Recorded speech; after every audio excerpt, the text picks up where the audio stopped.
नमस्कार, मैं आशीष राठौर आपका फिर से एक बार स्वागत करता हूं।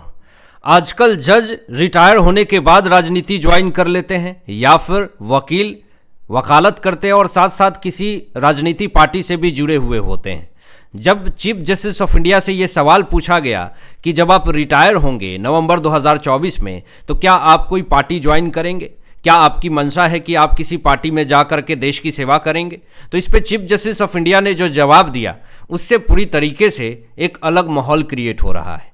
लोग अलग अलग तरह की बात कर रहे हैं। लोग ये भी कह रहे हैं कि हो सकता है chief justice of India retirement के बाद राजनीति ज्वाइन कर ले, लेकिन उनकी मत क्या है, उन्होंने क्या ऐसी बात कही जिससे सियासी गलियारों में पूरी तरीके से चर्चा जोर शोर से है। सबसे पहले तो बात आपको ये बता दूं, क्लियर कर दूं कि नवंबर 2024 में chief justice of India retire होने वाले हैं। और सवाल ये है कि जब चीफ जस्टिस ऑफ इंडिया से ये पूछा गया कि आपके बेटे को क्या जज के पद पे नियुक्त किया जाएगा, क्योंकि आप एक जज हैं, आप के पिता भी जज थे और आप भी जज हैं, चीफ जस्टिस ऑफ इंडिया हैं, सीजेआई हैं, तो फिर आपके जो बेटे हैं वो भी क्या चीफ जस्टिस ऑफ इंडिया होंगे, जो सुप्रीम कोर्ट में जज के पद पे नियुक्त होंगे। ये सवाल पे चीफ जस्टिस ऑफ इंडिया ने जो बात कही, इससे साफ तौर पे पता चल जाता है कि मंशा क्या है और कॉलेजियम को खत्म करना कितना जरूरी है। दोस्तों, कॉलेजियम को लेकर के किस तरीके से हमेशा चर्चा बना रहा है और किस तरीके से हमेशा विवाद होता रहा है, हाई कोर्ट के जज को लेकर के हो या फिर सुप्रीम कोर्ट के जज को लेकर के हो। लेकिन यहां पर एक किस्सा याद दिलाया चीफ जस्टिस ऑफ इंडिया ने कि 1985 में जब चीफ जस्टिस ऑफ इंडिया मेरे पिताजी थे, उनसे पूछा गया कि आपके बेटे यानी DY चंद्रचूड़ क्या जज के पद पे बैठेंगे, तो इस पर 1985 में जो जज के पद पे नियुक्त किए गए थे, तो 1998 में जब ये सवाल पूछा गया चीफ जस्टिस ऑफ इंडिया के पिताजी से, तो उन्होंने यही सवाल का जवाब दिया कि ये उनका निजी मामला है। तो ये सवाल का जवाब सीजेआई के पिता ने जो दिया, वही सवाल का जवाब आज चीफ जस्टिस ऑफ इंडिया ने कहा कि आप हमसे पूछ रहे हैं कि मेरे बेटे हैं, क्या वो सुप्रीम कोर्ट के जज या फिर सुप्रीम कोर्ट के चीफ जस्टिस ऑफ इंडिया के पद पे नियुक्त होंगे। तो ये सवाल हमने अपने बेटे के ऊपर छोड़ दिया है।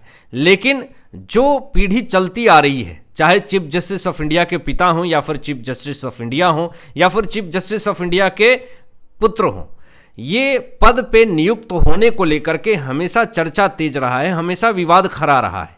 लेकिन इस पर कभी भी चीफ जस्टिस ऑफ इंडिया ने खुल करके अपनी बातें नहीं रखी। मणिपुर का किस्सा आपको याद है, वो कहानी आपके आंखों के सामने से नहीं जा सकती है।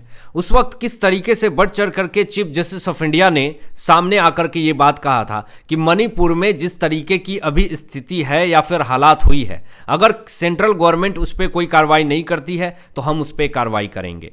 लेकिन सवाल हमने उस वक्त भी उठाया था और अभी भी मैं उठा रहा हूं कि जब पश्चिम बंगाल में कोई किसी तरह का वारदात होता है, जिस तरीके से मणिपुर में हुआ था, तो मणिपुर में हुआ तो उस पर तुरंत सामने आकर के चीफ जस्टिस ऑफ इंडिया ने स्टेटमेंट दिया।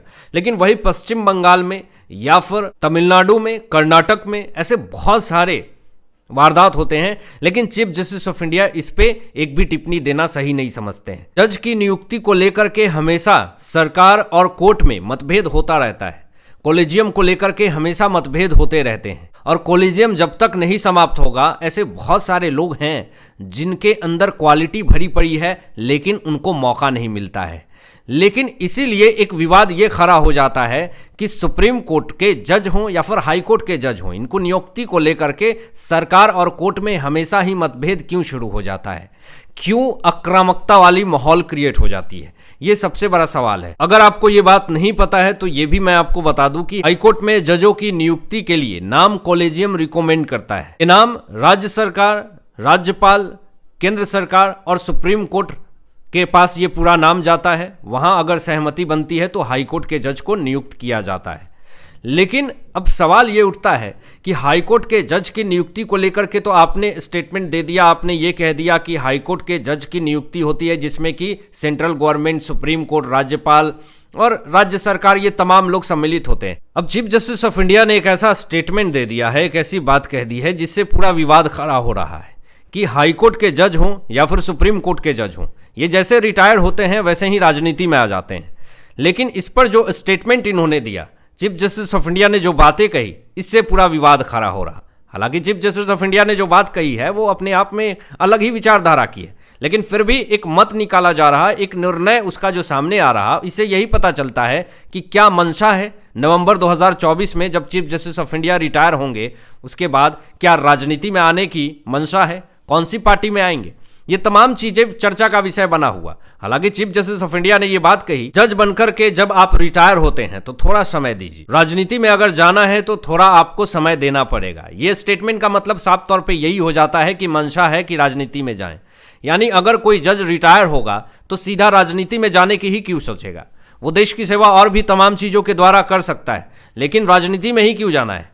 जज का एक चेहरा बन जाता है, जज की एक छवि बन जाती है, और आप डायरेक्ट राजनीति में जाते हैं। भले आप समय दे दीजिए, थोड़ा गैप दे दीजिए, लेकिन फिर भी राजनीति में क्यों जानी है, ये सबसे बड़ा सवाल है। पॉलिटिक्स ज्वाइन करना है या नहीं करना है, ये अलग विषय है, ये अलग मामला है, लेकिन सबसे बड़ा सवाल ये उठता है कि जब आप जज हैं, आपकी छवि एक जज की है, आप कोर्ट में फैसले सुनाते थे, आप सुप्रीम कोर्ट के जज रह चुके हैं या फिर चीफ जस्टिस ऑफ इंडिया रह चुके हैं, जनता ने आपको चीफ जस्टिस ऑफ इंडिया माना, जज माना, आप इंसाफ देते हैं, और अचानक आप जनता के बीच में जा करके आप राजनीति पॉलिटिकल कैंपेन चला रहे हैं और जनता के बीच में जा करके आप ये बता रहे हैं कि हम आपको ये देंगे वो देंगे।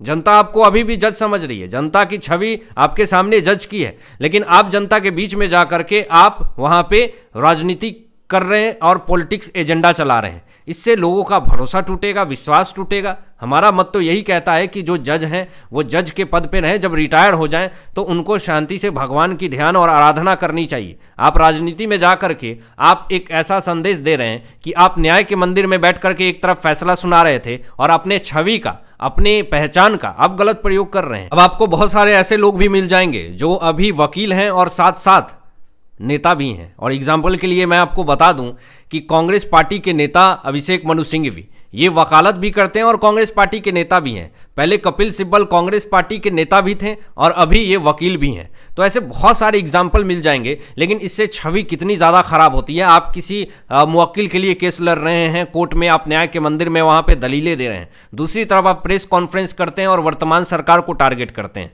तो इससे तो यही पता चलता है कि आपकी छवि कितनी ज़्यादा खराब हो रही है। और सबसे बड़ी बात यह है कि जनता का भरोसा आपके ऊपर कितना टूट रहा है। बचपन में आपने रामायण देखा होगा, अरुण गोविल जी को देखा होगा, और राम भगवान के रूप में वो आते थे, हर रोज सुबह आते थे और लोगों को एक संदेश देते थे और ऐसा लगता था कि रियल में वो राम भगवान है। जब बाहर में अरुण गोविल से कोई मिलता था तो लोग उनको चरण स्पर्श करते थे। गांव में चले जाते थे लोग, आज भी उनकी फोटो मंदिरों में फोटो के रूप में उनको अगरबत्ती दिखाई जाती है, माला से उनकी पूजा की जाती है।